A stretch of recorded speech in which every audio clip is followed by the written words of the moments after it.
Hey guys, welcome to lesson 8.5, where we are looking at a two-proportion z-test. So now we're comparing two groups for the first time.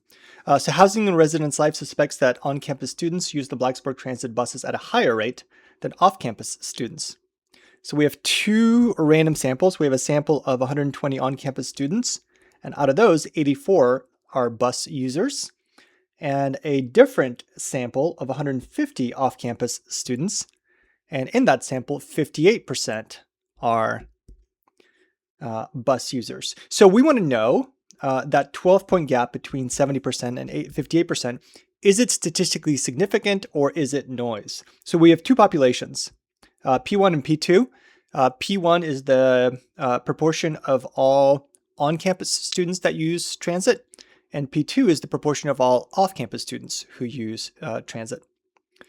So our null hypothesis is that P1 is equal to P2, that in fact the population proportions are the same. Another way that we can write that, you might see it sometime as P1 minus P2 is equal to 0. There's no difference between them. But I like this. This is cleaner. All right, so we do something called a pooled proportion. So because our assumption is that the population proportions are the same, we want to set up for our sample, we want to have something called a common proportion. And the idea is, we call it the common proportion, the sample common proportion, and it's x1 plus x2 divided by n1 plus n2. Basically, the hits from the first sample plus the hits from the second sample divided by the combined sample size. And then here is our formula for Z. So conditions are random and independent. Both samples are random and the two samples are independent of one another. Separate groups, separately sampled. So somebody's either off campus or on campus. They're not included in both. Large counts, 10 hits and 10 misses for each sample. Then we want to find the p-value. All right, so back to this example. Hypotheses. We're going to assume that P1 is equal to P2, and our alternate, we want to see housing suspects that on-campus students have a higher rate. So on-campus has a higher rate than off-campus. Conditions. So population 1, hits, misses. So 87 hits, and you're going to have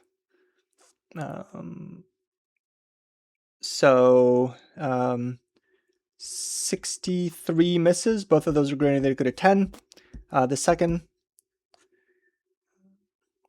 So these are not P1 and P2. This is my sample 1, and then sample 2. So here are hits for the second sample. Let me see. So that was actually the second sample. So we have 87 and 63. So both of those are greater than or equal to 10. And for my first sample, we have 84. And then looks like we have 36. So together those are 120. All right, so all our hits and misses are greater than or equal to 10, so we're in good shape here. The test statistic. First, we want to find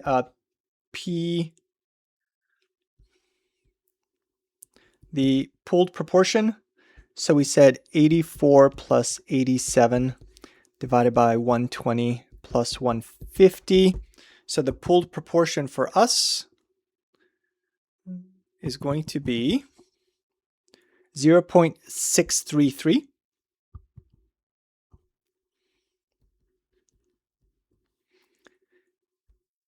And now our z-score is going to be P1 minus P2. So P1 hat minus P2 hat.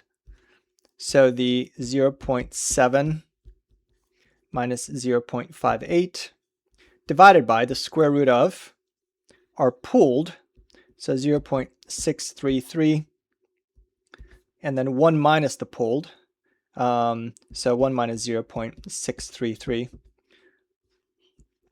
times, this is all still underneath the square root, 1 over the sample size of the first one, so 1 over 120 plus 1 over 150.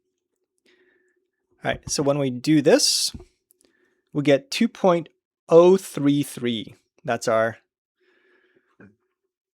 sample statistics, so 2.033.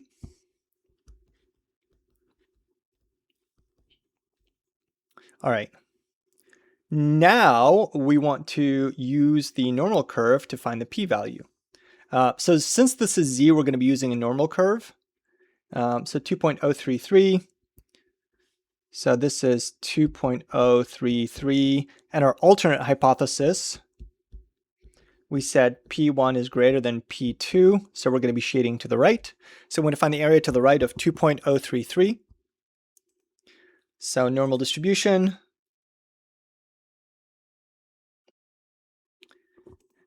0 and 1, and I'm going to find the area to the right of 2.033.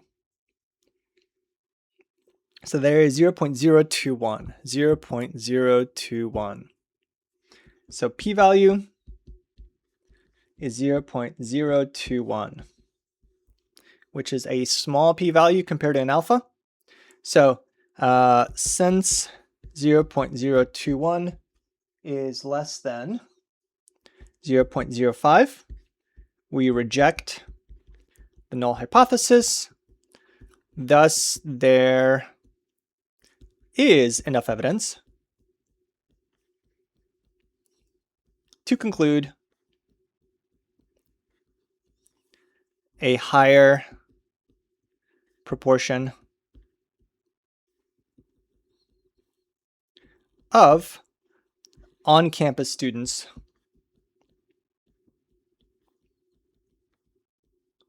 use the bus. All right. So that's the general structure of how we do these. So the juniors, so here's example number 2. Do juniors and sophomores differ in the rate of holding part-time jobs? So you have one sample and then another sample. So we're going to assume that the populations, the proportions of the two are the same. And then our alternative is just, do they differ? Is there a difference between them? So here, we're going to say P1 is not equal to P2, that they are different proportions. Check conditions. So 38 hits for the first one, 36 hits for the second. And then we can see that we'll have 62 misses. So 100 minus 38. We have 62 misses, which is greater than or equal to 10. And then 110 minus 36 is 74 misses. So all the hits and misses are greater than or equal to 10. Now I want to find the test statistic. So first I want to find the pooled sample proportion. So I would do 38 plus 36 divided by 100 plus 110. So I went ahead and worked out the math. I got the pooled proportion to be 0.352. I'm going to put that into the formula here. And on the top, I'll subtract the proportions. And on the bottom, I include the here the samples. And when I do that, I will get, so I get 0.803. All right, so I want to find, let me see. All right, so now since it's two-sided, I want to find outside of a region. So I want to go to the left of negative 0.803 and to the right of 0.803. I want to find the area to the left and to the right of those tails, and I get 0.422, which is a pretty big p-value. So to the right of 803, to the left of negative 0.803. So p-value is greater than 0.4, which is a big p-value. So fail to reject the null hypothesis. And interpretation, there's not enough evidence to conclude that there is a difference in the two proportions. So there's another example, but you can read about that in the notes if you want to. The key ideas: we have a two proportion z-test with a formula. We have a pooled proportion, and the reason for that, it's the best estimate for a common proportion in a world where we assume that the two proportions for the two populations are the same. Independent samples, they have to come from different populations. So someone is either off campus or on campus. Someone is either a sophomore or a junior or a senior. Large count, at least 10 hits and 10 misses from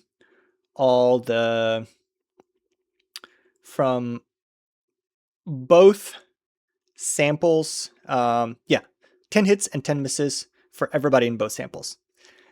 So the null hypothesis will be P1 and P2. There's no difference in the two proportions. And conditions, random and independent samples, all for hits and misses, at least 10. We rejected the first one because of the small p-value. We failed to reject the second one because of the big p-value. And we made the appropriate interpretations. So that is lesson 8.5. We have one more lesson to go for hypothesis testing.